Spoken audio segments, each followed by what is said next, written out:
Okay, my final thoughts on the Titan TTF-12 shotgun. Um, these budget closeout guns are available at a highly discounted price right at the moment. And like most of these inexpensive Turkish shotguns that get cranked out, there's a question of quality control and quality of materials. Okay, these are not the top of the line products.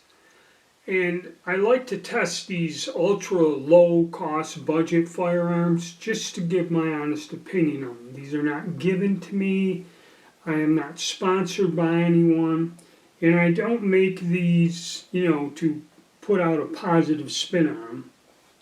I'm just going to give you my honest opinion.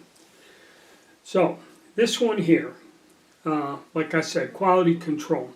The only weird thing I found about this is when I pulled it apart to clean it, there were burrs on the inside tang of the barrel, which if you watch the video, I took them off with a file.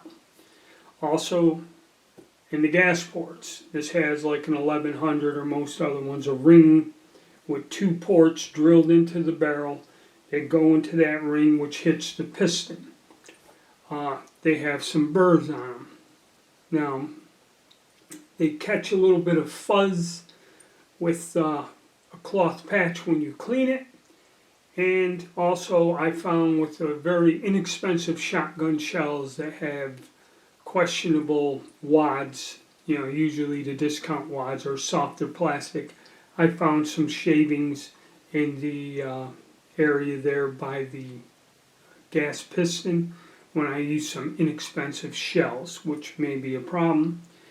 The only thing in operation that I found that was this button, when being used and fired, can get stiff. And you'll see it in the videos where I try to press it, and I don't know if it's just the wrong angle that I'm pressing it at or something, but that button can be a little bit difficult. Now if you look, there is a hole in the receiver and there's a roll pin that drives up and holds this in.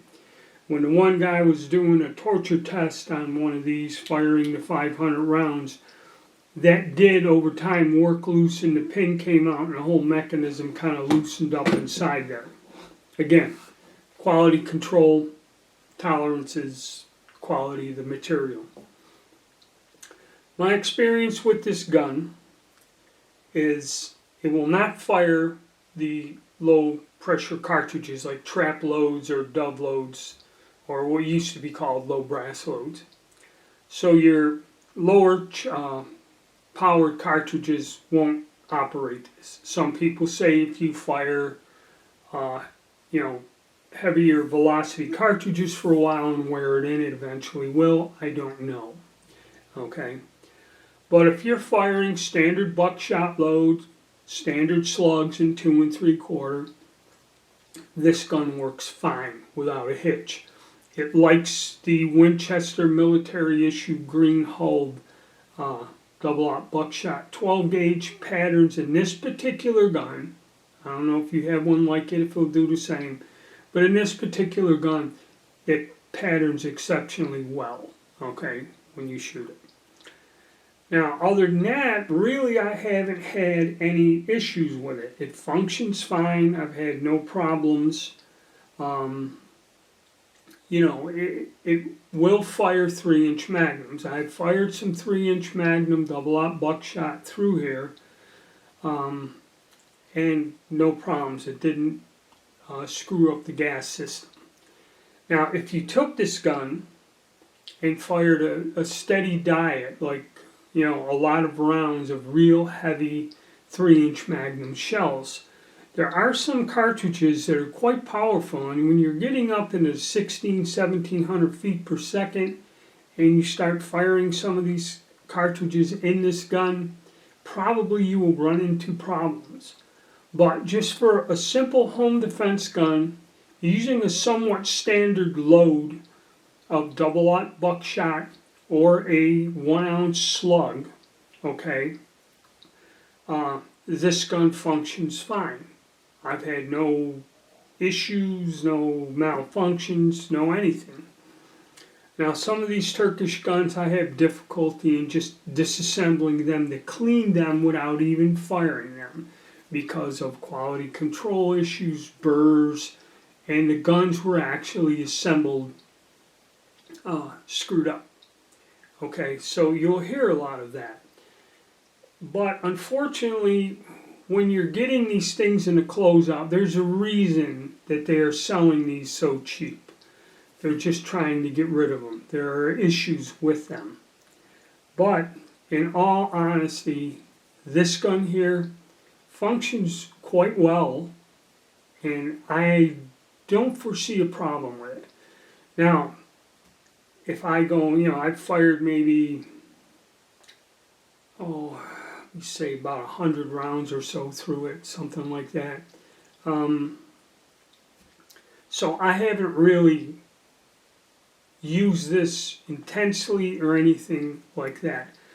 And you get a lot of good comments out there about these guns, and you get people that, they looked at the gun new and wouldn't buy it because they didn't like the way the quality looked on it.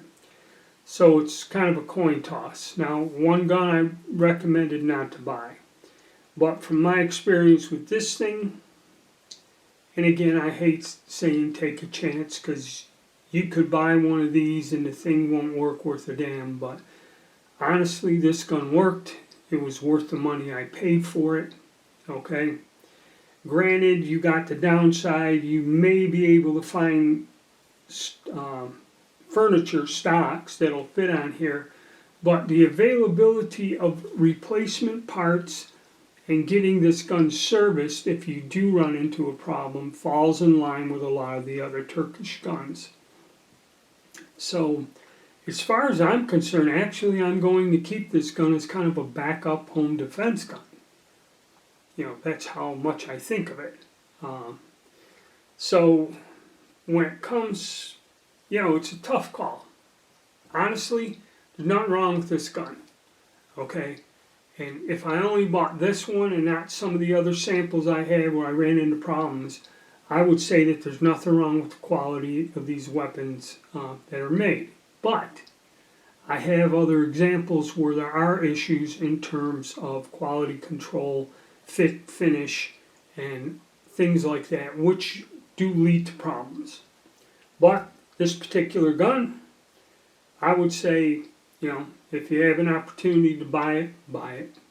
I can't really say that for the money and what this is, it doesn't function properly. It's well worth the money.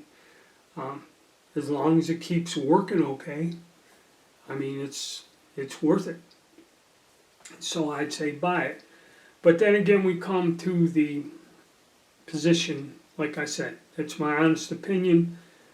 I don't see anything wrong with this weapon for the price point. A few defects I found in quality control, I can live with it. Okay? So yeah, this one here, buy it. But then again, we're at the same thing. You can go and find the same model or similar model and have a bunch of problems. So that's when you play the game of the ultra discount budget weapons, that's where you end up. Okay? And I can see where people have bought these and have had no problems, and they're fine, and they're a bargain at the price you get them at. So that's my conclusion on it, and all I can say is if you're willing to gamble, go ahead and try one of these out. Okay? But just don't think you're going to be able to blast a whole bunch of high-powered rounds through this thing, super high-velocity 3-inch mags. I think the gun will fail, in all honesty. It's not durable enough. But I think with regular mid-range 2 3/4 shells, it's a winner. Alright guys, please hit the like button, subscribe, and stay tuned.